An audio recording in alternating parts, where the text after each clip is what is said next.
A lot of the topics that they discuss on the episode actually resonate with me. It reminds me a few years ago when I started to change my lifestyle and when I start to be newly single and want to explore the possibilities in life, how I have changed. Ever since I ditched that notion of fear of missing out, I actually fear of not missing out. I choose the activity that can actually stimulate my mind, can actually make me happy. I choose very carefully who I hang out with. When alone time isn't lonely, it's alonement. Hi everyone, welcome back to the channel. If you're new to this channel, in this channel I just usually share some of the things I used to change my lifestyle in the past several years by building a healthy routine. I go into the gym and by reading more books, and all the other ways that I use to keep my mental health in check, to live more positively, to live happier. The other day I was listening to this podcast by one of my favorite YouTuber, Ali Abdal, and he interviewed the author of one of the quite popular book in 2021. It's called Alonement, How to Be Alone and Absolutely Own It. So the author, Francesca Spector, a lot of the topics that they discuss on the episode actually resonate with me. It reminds me a few years ago when I started to change my lifestyle and when I start to be newly single and want to explore the possibilities in life, how I have changed. Also recently, the other day, one of my followers, she actually reached out to me and she's like, how do you draw the line of actually being too much of alone? Do you want to know when do you want to reach out to people? The discussion between being alone, lonely, and finding somebody else, being single, are just like a constant discussion in life. So in today's video, I just want to share some of the things that I think is really helpful on that front. How to be alone or single and to enjoy it as much as you can. So the first thing is really about how to frame the story. Sometimes if you're framing it as, oh, I am alone, I'm lonely, I'm single, I couldn't find somebody to go out with me, then obviously you wouldn't really get to enjoy it. You don't really have the right mindset to say that it's actually something valuable. So on that episode, the author of Alonement, and she actually created this word called alonement. It means that celebrating and valuing the time you spend alone, regardless of your relationship status.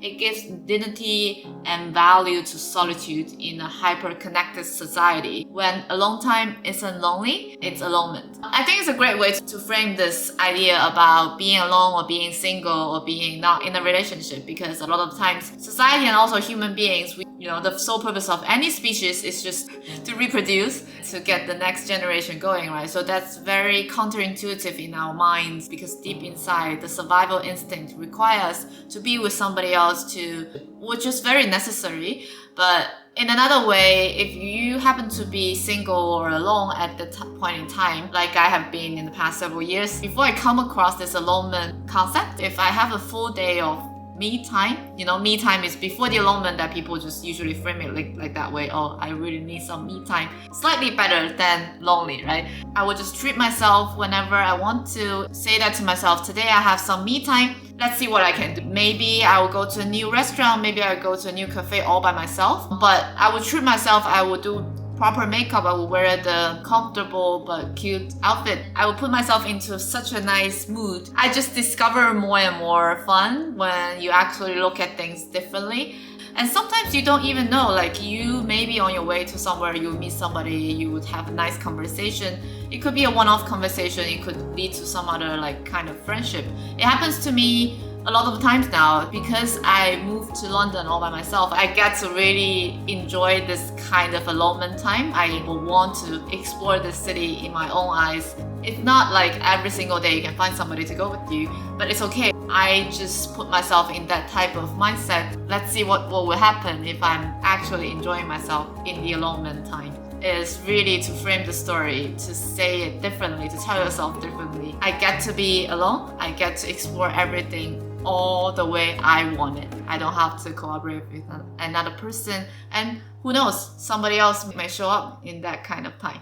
The second thing I find it really useful is to have some fallback options when you really enjoy doing, even without other person. In the past several years, I really try to learn myself a lot more and see what kind of environment that I wouldn't feel so lonely. Like say for example, if I am just staying at home for half a day and watch TV, I would feel even more alone. Maybe it's just me because I don't feel productive. I get the serotonin after whenever I learn something, whenever I have some creative thoughts, and that oftentimes requires me to move around, to talk to people, to think of something. I really enjoy reading books. I really just enjoy just be there and read a book. I have a default settings that I would feel very comfortable, very calm and happy. It's just usually sometimes I need a cup of coffee, I will have a book with me, and I would just sit there in a cafe shop because they will have some nice background music. There's some chatters at the background, it's not too much, I wouldn't be interrupted. Sometimes when I'm reading a book, some people will come to talk to me, we have some nice conversations. That's the first fallback options that I have. I really love that time.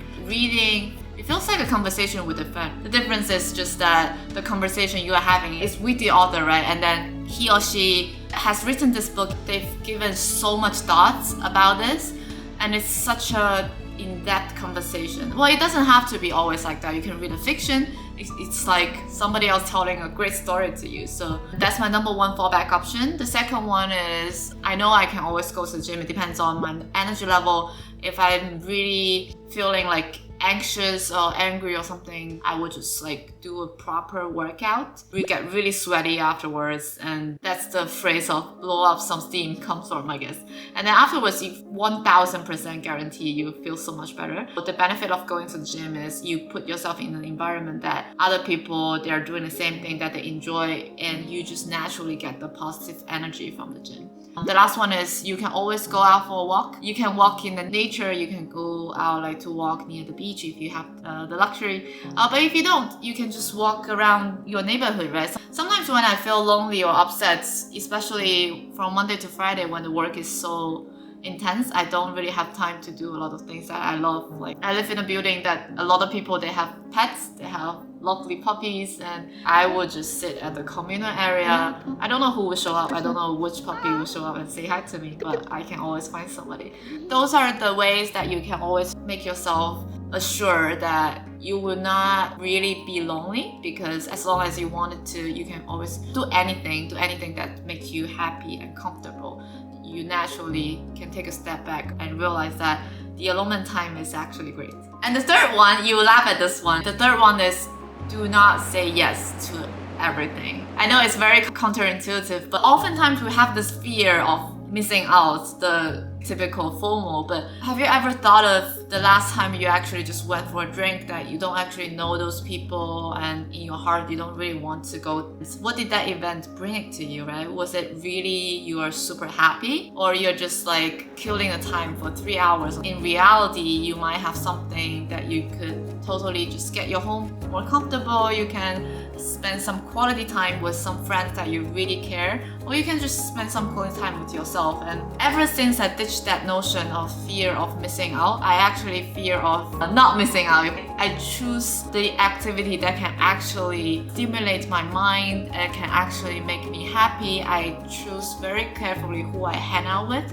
because our energy is unlimited and our time is limited. If we say yes to every single thing and we want to be in all the coolest parties in town, then we don't have time for ourselves. At the end of the day, you think that you're part of the party. There are a lot of dopamine in the party, but you just couldn't find the real connections, and that's actually not that good. If you really think back to last time, what kind of activity, what kind of parties that you really enjoy are those the ones that you just randomly say yes to whatever happy hour just because there will be drinks, or just because you couldn't like stay at home by yourself? It's kind of hard at the beginning, but I think with time you get better at it, so just give it a try. Last but not the least is to be an observer of life and create and share. I think a lot of times we have so many noises in our head. Sometimes take a step back. The move from Hong Kong to London really helped me to solidify that, because I'm a total outsider here. When I first moved here, I know no one, almost no one. I even start my new job remotely.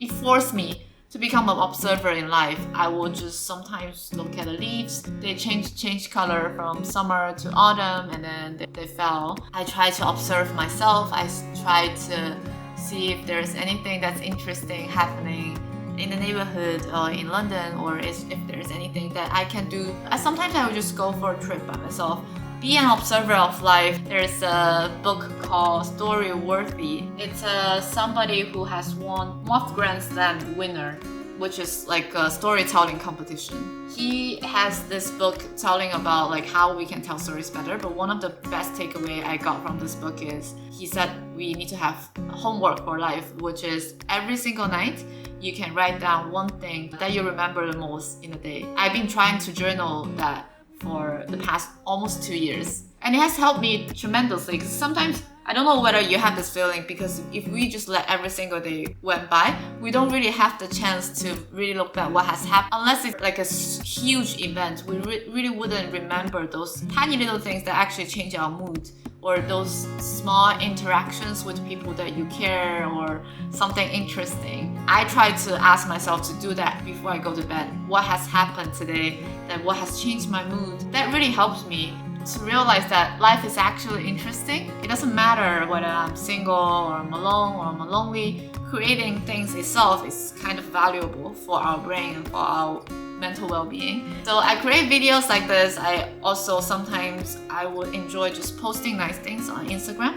Doesn't mean I'm looking for followers, a lot of followers or something. It's just for me to remember the best moments in life. Well, you can do it on TikTok or whatever, or share it. Just send it to your closest friends. You can share a nice moment with them. Observe, create, and share. I think that's the best thing you can do for yourself when you're alone, when you're single, because remember that you will find somebody at the end. Even if you find someone, you should also keep the part of you that when you have all those charms, when you're being single, when you have all those individual characteristics and personality that actually keep you as attractive to that future partner that you're looking for. So yeah, this is today's video about how to be alone or single and at the same time enjoy it and be happy. I hope you like this video. I hope this video can at least help one person. If that helps you, please leave a comment down below and let me know what other topics that you want to discuss about. We can also learn together, and it's almost Christmas season. Have a nice Christmas. I'll see you next time.